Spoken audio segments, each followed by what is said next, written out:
मोकळ आभाळ पंढरीची वाट चालू लागली पाऊल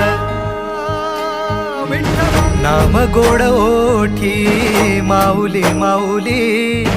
अंतरी भेटीची चाहुल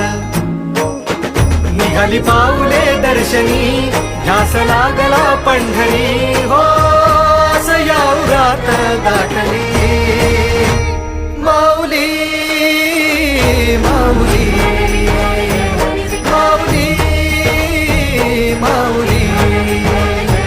माऊली माऊली माऊली विठ्ठल